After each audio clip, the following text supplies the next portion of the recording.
What's good, YouTube? It's Nas, and we back with another video. Road to 900 subscribers, of course. And in today's video, I'm going to be talking about the Houston Rockets. And if you don't know, the Houston Rockets just lost the game to the Minnesota Timberwolves, which everything in the cards were for them to win. And now it's time for me to just talk about it. And when you look at the Houston Rockets, over the last couple months, really, they have been struggling to find a true identity. And what I mean by that is you can't just have Kevin Durant just here, Kevin, take the ball, let's win it for us. And no, because when you look in the NBA and you look at Kevin Durant's previous track record, like, when Kevin Durant gets doubled, it's not good at all for any team he's been on. Whether it's the Suns, whether it's been the Nets, or even going back to his, obviously, OKC days, in which when he was on the Golden State Warriors, there was no possible way you can double because obviously Stephen Curry and Klay Thompson on the floor at the same time. But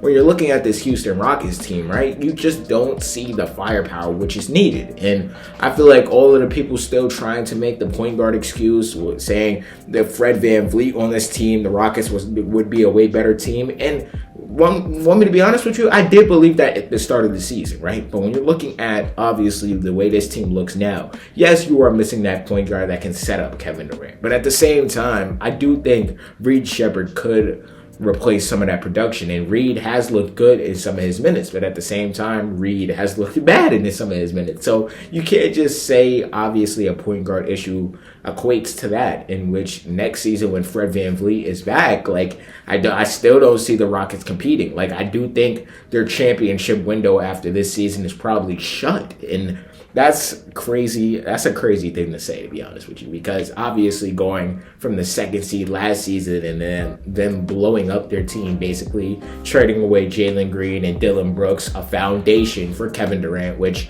I did think was a good move, or I still do think that's a good move, because I feel like this team, without KD this season, the way they've been playing, they would be a lottery team, and there's no doubt about it. And when you look at, obviously, Steven Adams going out with his injury for the rest of the season, that really hurt them a lot because they don't have that defensive anchor big, which they had in Steven Adams, because let's just keep it a buck. Alfred Sengun does try a little bit on the defensive end, but his lack of foot speed, his lack of just tenacity on the defensive end, like, I'm gonna keep it a buck. I'm trying not to say soft. Like, that block he got at the end of regulation against the Timberwolves before the start of OT, that shit was nasty. Yeah, he made it for KD's mistake, because it's not just on the Rockets. Like, I feel like on Twitter I see some people or KD fans trying to blame Sengun, in which some of this is Kevin Durant's fault, because if you actually watch the games, like the free throw, like when he was 10 for 10 from the line and they had a chance to go up, or when they had a chance to tie the game, not go up.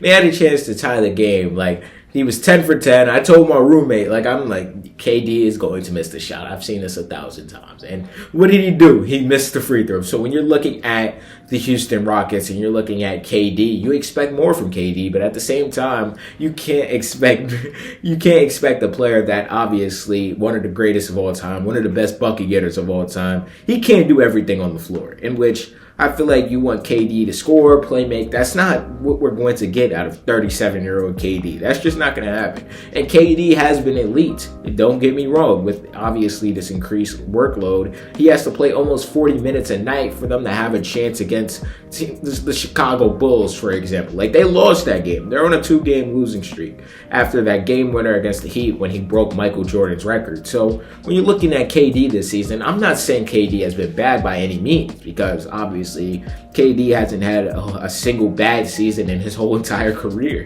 So this season, KD is averaging 26 points per game, 5.5 rebounds, and 4.5 assists, shooting 52% from the field, 41% from the three, and 87% from the free throw line. So a damn near 50-40-90, from which was a prime Kevin Durant, and he's still doing this at 37 years old. So I'm not going to undermine them, or I'm not going to undermine Kevin Durant whatsoever. See people starting to get on the wave that maybe the Houston Rockets should trade Amen Thompson, and I'm looking at that shit like, what? Like, why would you trade your best defender, one of the most versatile players in the league? Yes, I get it. He does not have a jumper by any means. Like, but when you look at Amen Thompson, it's just so much. Like, he leads the league in dunks as a wing guard, I guess. Like, what are we doing here? But this season, the men has stepped up his game dramatically, even though we know the three-pointer isn't there.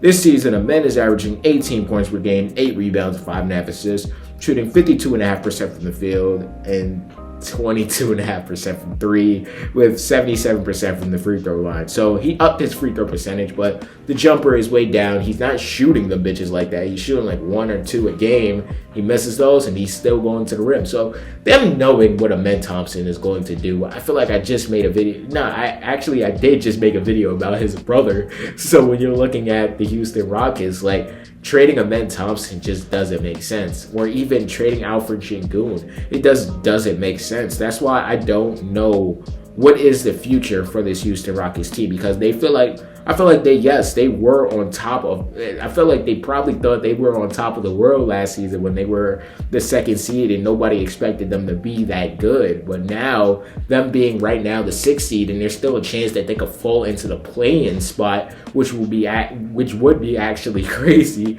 But I don't know. But this season, Şengün is averaging 20.5 points per game, 9 rebounds and 6 assists, shooting 51.5% from the field and 28% from the three. Yeah, that three-point game that fooled us in the first game of the season, that fooled all of us when he was shooting hezzy pulls like that. That fooled all of us. But when you're looking at the Houston Rockets, I didn't make this video to try to be analytic or try to talk about their stats, because I've done that multiple times. I want to assess what I think about the Houston Rockets, because honestly, I felt like they weren't a championship contender back in November, like in December. Like, that's when I realized it. I know some teams could magically turn it around, and maybe the Houston Rockets can turn it around and come playoff time. But right now, everybody in the playoff picture right now, like, I just can't see the Rockets getting out of the first round. And Kevin Durant getting first rounded again, like, I don't know. The talk about his legacy is going to be crazy during the offseason if he gets first rounded. But right now, the Western Conference consists of OKC, obviously, the Spurs, who Wemby just took #1 on the MVP leaderboards out of nowhere, which is crazy. The Lakers right there, the Denver Nuggets, the Minnesota Timberwolves, and then you got the Houston Rockets, and then you got the Phoenix Suns, who are only 4 games behind. So if the Rockets continue on their losing ways, there's a chance that KD's old team could pass them up in the standings, which would be actually crazy. And right now, the Los Angeles Lakers would play the Houston Rockets in the first round, and I get it. A lot of people aren't confident in the Lakers, and I get it. A lot of people aren't confident in the Houston Rockets. But if you were to have to ask me March 27th at 2:23 p.m., who would win between the Los Angeles Lakers right now and the Houston Rockets in a 7-game series, I would pick the Los Angeles Lakers. And we've seen it when they played back-to-back and the Lakers just had their number. So, I don't know. Maybe this is me trying to talk about the Houston Rockets in a negative light, or maybe this is me just seeing the light and just seeing that they aren't a true championship contender. And this would be probably catastrophic for KD's legacy, not getting out of the first round again, because